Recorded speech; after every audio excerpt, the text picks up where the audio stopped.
Mes chers élèves, comme d'habitude, je me présente. Je m'appelle Ouami Hammo, professeur de langue française à l'école Youssef Tachfin, direction régionale Lyon, académie régionale Lyon Saqiya al-Hamra. Comme d'habitude, je vais vous présenter une leçon de grammaire. Comme vous savez, on a déjà travaillé ensemble, donc j'ai présenté une leçon de type de phrase, une deuxième leçon de complément d'objet ainsi que les compléments circonstanciels. Aujourd'hui, on va voir encore une autre leçon. Mais tout d'abord, j'espère que vous avez passé de bons moments, bien sûr, avec vos familles, à la maison, bien sûr, parce que on est bien sûr obligé de rester. Parce que, bien sûr, oui, comme j'ai déjà dit, à stopper, bien sûr, cette pandémie. Comme vous savez, on n'est pas en vacances. On est toujours, bien sûr, en pleine classe, en plein cours. Oui, même si, bien sûr, ce sont des cours à distance, mais ça peut, bien sûr, oui, vous donner des renseignements pour, bien sûr, rafraîchir vos mémoires et, bien sûr, suivre vos leçons. Alors, regardez au tableau.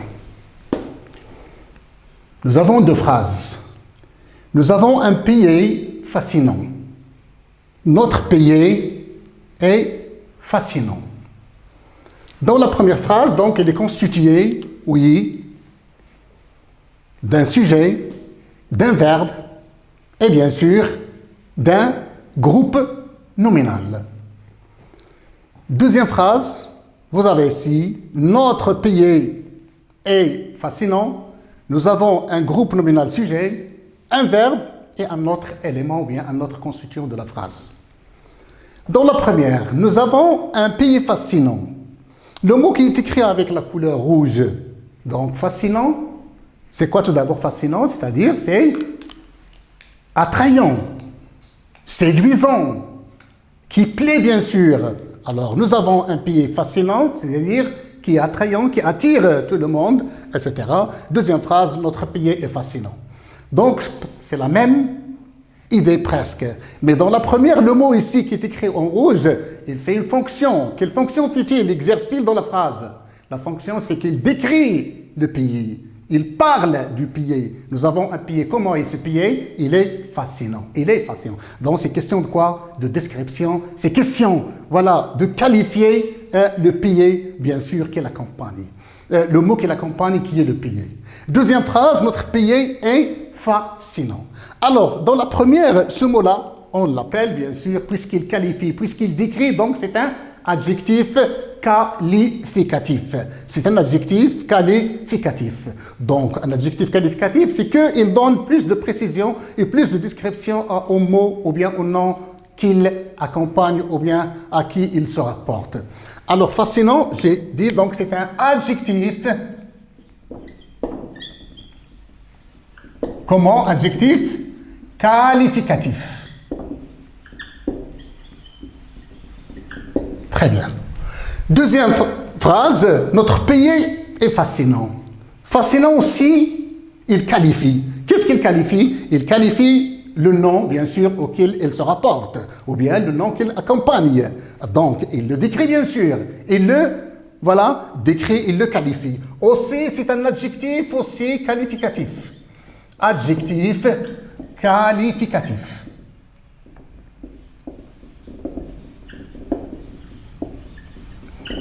Bon, alors, puisque les deux, ce sont des adjectifs qualificatifs, pourquoi on les a répétés, oui, d'une manière ou de l'autre, ou d'autre?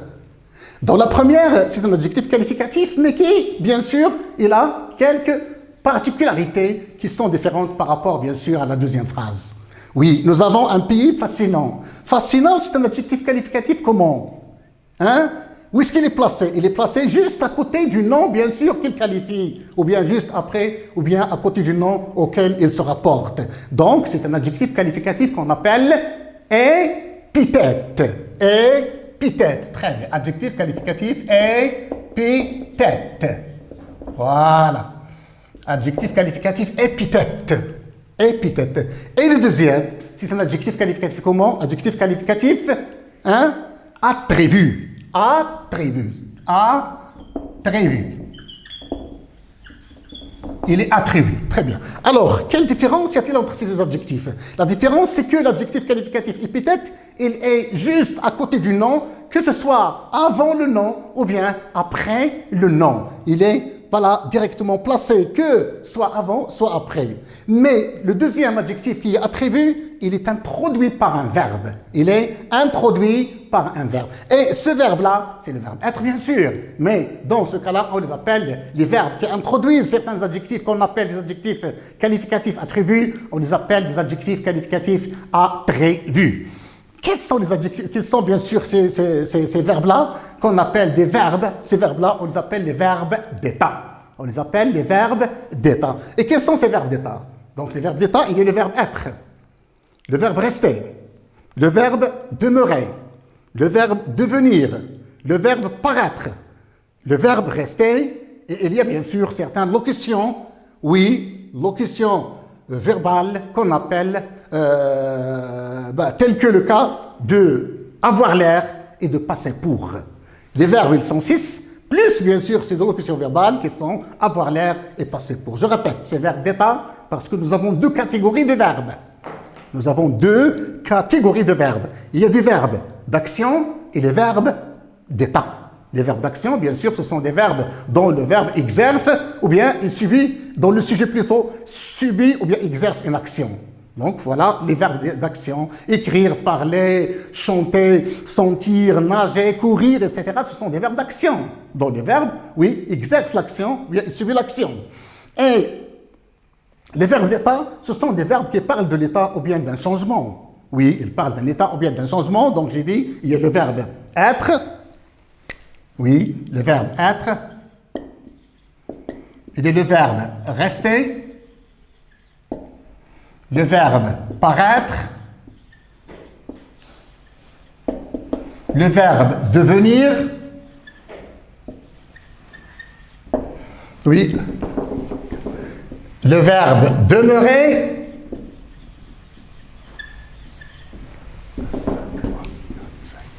Alors, rester, être, rester, paraître, devenir, et il y a aussi le verbe sembler. Sembler. Et plus, bien sûr, avoir l'air et passer pour. Passer pour. Alors voilà. C'est pas ce qu'il y a, ce sont pas seulement ces verbes-là qu'on appelle des verbes d'état. Il y en a d'autres, bien sûr, verbes, mais je parle des principaux, bien sûr, verbes d'état. Les principaux sont être, rester, paraître, devenir, demeurer, sembler, avoir l'air et passer pour. Mais il y en a d'autres. Mais les principaux, ce sont ceux, bien sûr, que nous avons sur le tableau. Donc, voilà pour, bien sûr, l'adjectif qualificatif attribué. Donc, c'est un adjectif qualificatif qui qualifie le nom auquel se rapporte. Oui, il s'accorde, bien sûr, en genre et en nombre avec ce nom-là. Donc, il est introduit toujours par un verbe d'état. Et les verbes d'état sont, bien sûr, être, rester, paraître, devenir, demeurer, sembler, etc. Autre chose à vous dire, c'est que dans la première phrase, nous avons un plié fascinant. Cet adjectif qualificatif, oui, et peut-être, on peut le supprimer. On peut le supprimer dans la phrase sans que celle-ci perde de sens. Perde de sens. Nous avons un payé. Voilà, bien sûr, les constituants qui forment la phrase. Nous avons un payé, c'est une phrase correcte, juste, qui a un sens. Sans, bien sûr, voilà, parler, sans écrire, bien sûr, l'adjectif qualificatif. Et peut-être parce qu'il est facultatif dans ce cas-là. Il est facultatif, c'est-à-dire il est supplémentaire. On peut le supprimer sans que la phrase change de sens. Dans la deuxième, notre pays est fascinant. Est-ce qu'on peut supprimer, bien sûr, cet adjectif qualificatif? Non. Très bien. Non, on ne peut pas le supprimer. Pourquoi? Parce qu'une fois qu'on le supprime, la phrase devient insensée. Il n'aura plus de sens. On ne peut pas dire notre pays est. Alors voilà, on le supprime en disant notre pays est et quoi? Donc voilà, la phrase n'a plus de sens. Pourquoi? Parce qu'on a supprimé un élément essentiel dans la phrase qui est bien sûr fascinant. Donc fascinant ici, dans ce cas, l'adjectif qualificatif attribut ne peut pas être supprimé. Si on le supprime, donc la phrase n'aura plus de sens. Par contre, l'adjectif qualificatif épithète, on peut le supprimer sans que la phrase perde de sens. Donc, les adjectifs, bien sûr, j'ai dit, ils s'accordent en genre et en nombre. Si dit le genre, c'est-à-dire ils s'accordent en masculin, au féminin. Donc voilà, si nous avons bien sûr un adjectif qualificatif au masculin, je peux bien sûr, oui, le mettre au masculin, donc en suivant, ou bien en ajoutant un E du féminin, parce que la marque du féminin en général c'est le E, en ajoutant le E, ou bien il y a certains adjectifs qui subissent un changement radical, bien sûr, oui, un changement bien sûr de leur radical. Donc voilà bien sûr pour ces deux phrases. Nous avons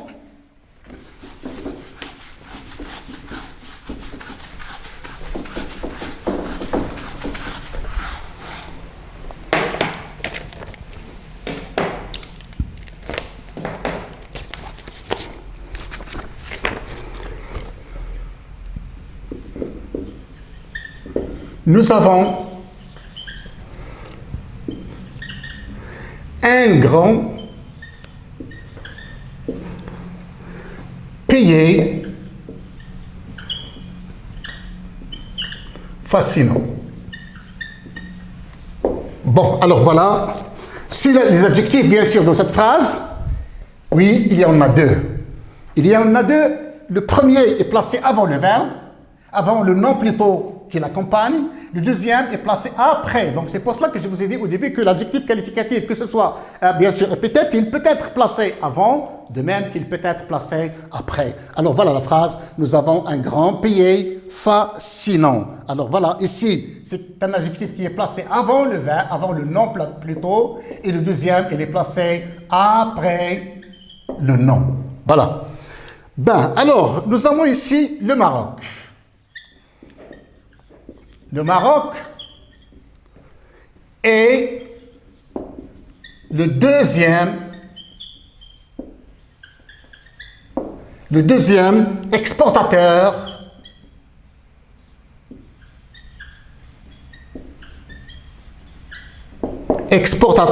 mondial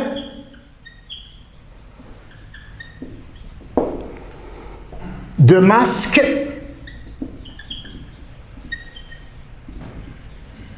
médicaux.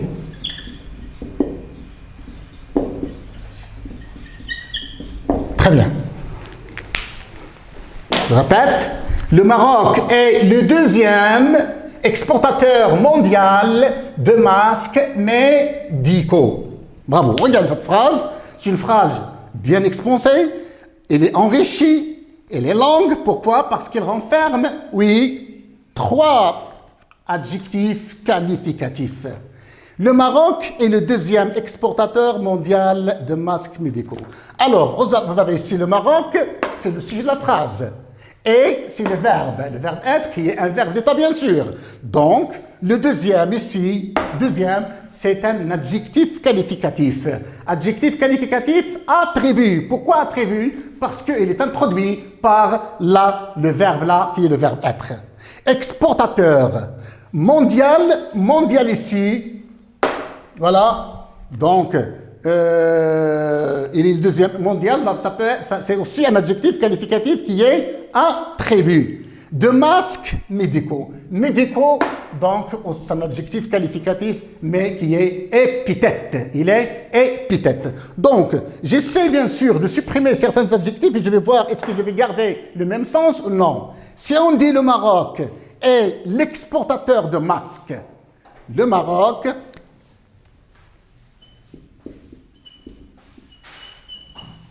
est l'exportateur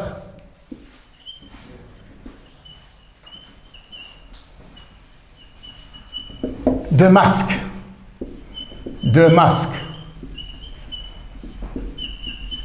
Alors, regardez la phrase. On a supprimé, bien sûr, certains adjectifs et on a gardé le même sens. Pour le mot exportateur, donc exportateur, c'est un terme, oui, commercial, qu'on peut bien sûr utiliser au niveau commercial. Il exporte, c'est-à-dire, il vend ses marchandises à l'étranger à travers, bien sûr, la douane, ou bien à travers certains canaux. Donc, voilà, l'essentiel, c'est qu'il exporte, il vend ses marchandises à l'étranger. Donc, voilà pour le mot exportateur. Donc, voilà, le Maroc est l'exportateur de masques. Ici, pour le mot deuxième, donc, on l'a classé parce que durant cette pandémie, il y a la Chine qui est la première, bien sûr, qui est exportateur de masques. Vous savez, les masques. Donc, il y a certains qui disent des masques et d'autres qui disent que ce sont des bavettes. Ce ne sont pas des bavettes, mais ce sont des masques. Les bavettes, bien sûr, ce sont des trucs qu'on peut mettre aux petits bébés pour ne pas salir leur vêtements. Voilà les masques, des masques. Donc, certains, j'ai dit, les appellent des bavettes, mais ce ne sont pas des bavettes parce que les bavettes, ce sont des tissus qu'on met sur la poitrine des bébés, des petits-enfants, bien sûr, pour ne pas salir leurs vêtements. Et ce truc-là, donc, le Maroc, il vient bien sûr de les confectionner, de les industrialiser et bien sûr de les exporter à l'étranger. Et c'est pour cela qu'il est maintenant nommé deuxième exportateur de masques au niveau mondial. Alors, regardez, voilà ces phrases-là, ces mots-là. Donc, ce sont des adjectifs qualificatifs qui qualifient le nom. Et le nom, bien sûr, c'est le Maroc. Il reste maintenant à vous dire que l'adjectif qualificatif, bien sûr, il s'accorde en genre et en nombre. Le nombre, tout à l'heure, je vous ai parlé, donc le genre, plutôt, c'est le féminin et le masculin. Et le nombre, c'est le singulier et c'est le pluriel. C'est le pluriel. Alors, on passe à un petit exercice.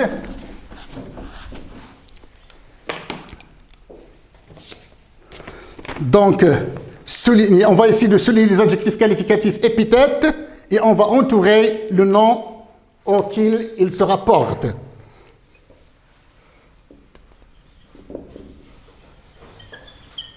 La course s'est déroulée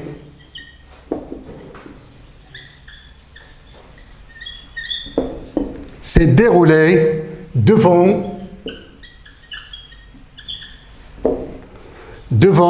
une foule nombreuse. Alors, dans cette phrase-là, on va souligner l'adjectif qualificatif épithète et on va entourer le nom, bien sûr, auquel il se rapporte. Alors, où est-ce qu'il est l'adjectif? La course s'est déroulée devant une foule nombreuse. Vas-y. Où est-ce qu'il y a l'adjectif qualificatif dans la phrase? Adjectif qualificatif épithète, bien sûr. Très bien. C'est le mot nombreuse. C'est nombreuse. C'est nombreuse. Alors, maintenant, on va essayer d'entourer le nom, bien sûr, qu'il précise. Alors, nombreuse, il précise quoi? Il précise le mot foule. Alors voilà, une foule. Alors une foule, c'est un nom comment? Un nom féminin. Féminin singulier. Alors regardez ici, nous avons la marque du féminin qui est le E. Parce que c'est un adjectif qualificatif, qualificatif, oui, masculin, dont bien sûr le masculin est nombreux avec X à la fin. Et vous avez une règle dans laquelle on a dit que les adjectifs qualificatifs qui se terminent par E, X, forment bien sûr leur féminin en euse. Oui, on remplace le X par le S et on ajoute la marque du féminin. Très bien.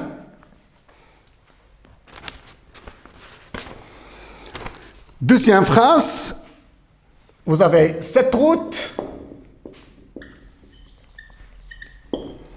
Cette route mène à un magnifique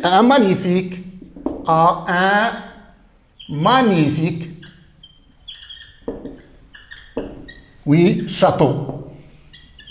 Un magnifique château. Très bien. Alors, où est-ce qu'il est, bien sûr? Voilà, l'adjectif qualificatif est peut-être dans la phrase. Cette route mène à un magnifique château. Ali, vas-y. Qui peut? Donc, c'est très bien. Donc, c'est le mot magnifique.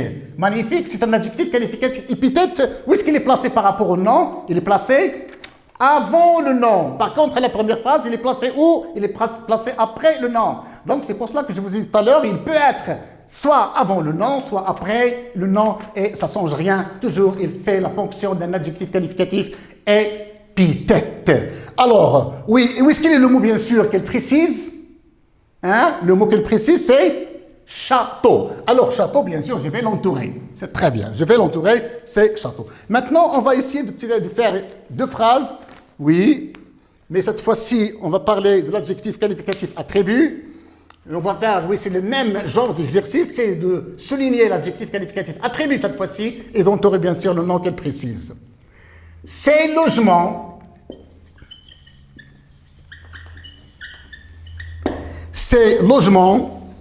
paraissent vacants. Paraissent vacants. Très bien. Alors, où est-ce qu'il est l'adjectif qualificatif attribut cette fois-ci? L'adjectif qualificatif, c'est le mot vacant. C'est très bien, bravo, c'est vacant. Et où est-ce qu'il est le nom, bien sûr, qu'elle précise? Ces logements paraissent vacants. Où est-ce qu'il est le nom qu'elle précise? C'est le mot logement. Très bien, logement. Alors, regardez le mot logement. C'est un nom comment? Un nom? Un nom? Oui. Comment il est? Hein? Pluriel. Féminin ou bien singulier ou bien masculin? C'est un nom masculin pluriel. Alors, il se rapporte au nom. Alors, puisque c'est masculin pluriel, donc on va ajouter vacant, va prendre un S à la fin. Un S à la fin, c'est pourquoi? Parce que logement, c'est masculin. Donc, il va prendre seulement la marque du pluriel. D'accord. Vous avez la dernière phrase. Sa timidité, c'est quelqu'un qui est timide. Sa timidité. Très bien. Et maladive. Et maladive. Bravo. Où est-ce qu'il est l'adjectif qualificatif dans cette phrase? Où est-ce qu'il est l'adjectif qualificatif dans cette phrase? L'adjectif qualificatif, c'est Très bien. Maladive. Très bien. Maladive. Et où est-ce qu'il est, bien sûr, le nom qu'il précise?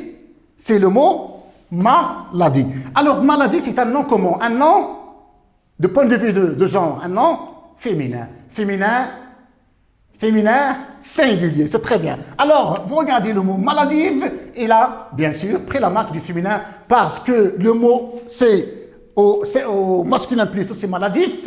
Et dans une règle que nous avons déjà faite, c'est que les noms, ou bien les adjectifs qui se terminent par if, forment leur, bien sûr, féminin en ive. Alors, une maladie, une timidité maladive. Une timidité maladive. Donc, voilà pour cette leçon. J'espère bien sûr que je vous ai présenté le nécessaire. On a parlé bien sûr des deux adjectifs, adjectif qualificatif épithète et l'adjectif qualificatif attribut. Donc, le temps ne le permet pas pour continuer encore de travailler certains exercices, mais c'est sûr et certain qu'on va les faire prochainement, Inch'Allah. Merci à vous et à la prochaine.